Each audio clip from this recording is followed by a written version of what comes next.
kita melihat pilar Pancabala ya, dimana pilar Pancabala ini merupakan ikon dari Wihara Bodhigiri.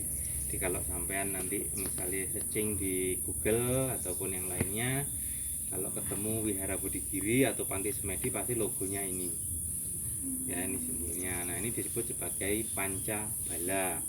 Tadi kita hanya melihat ada bagian kepalanya saja yang berupa gajah.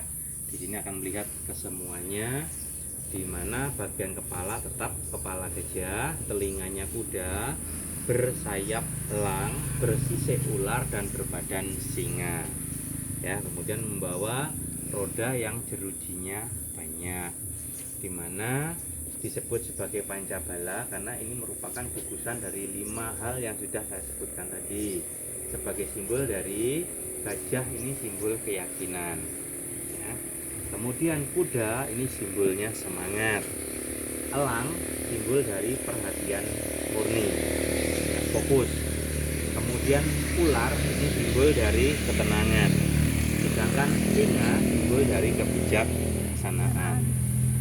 Jadi untuk bisa mendapatkan kualitas hidup yang sempurna, maka hendaknya memiliki 5 hal ini. Kita harus punya keyakinan. Keyakinan di sini bukan hanya keyakinan agama, melainkan punya kemantapan hati, yakin. Ya, misalnya kita dalam pendidikan, yakin aku iki iso. Mantap kan?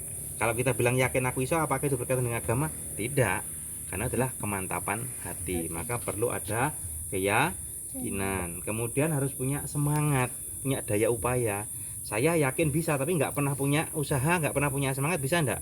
Ya nggak bisa, maka harus ada semangat. Kalau sudah semangat, maka harus fokus di dalam melaksanakan itu.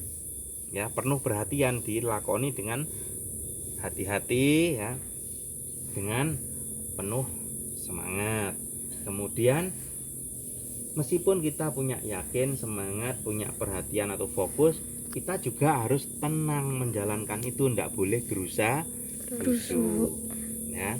Setelah kita punya keempat hal ini, yang paling penting kita harus punya kebijaksanaan di dalam mencerap semua itu supaya kita bisa menerima dengan lebih baik ya.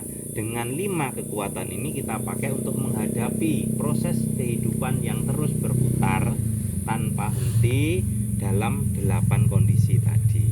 Dengan demikian batin kita, diri kita akan menjadi lebih kokoh dan kuat, tidak mudah galau ya, tidak mudah membuat kita ini terjatuh di dalam berbagai macam rintangan kehidupan. Jika belum kuat dalam hal ini, maka digeser ke sebelah kini.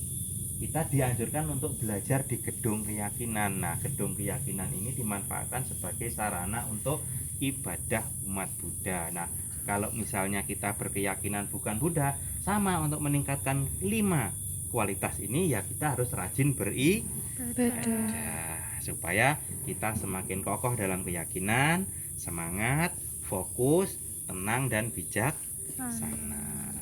Nah, ini akhir dari perjalanan dari pembelajaran kita hari ini. Kalau ada yang mau ditanyakan silahkan.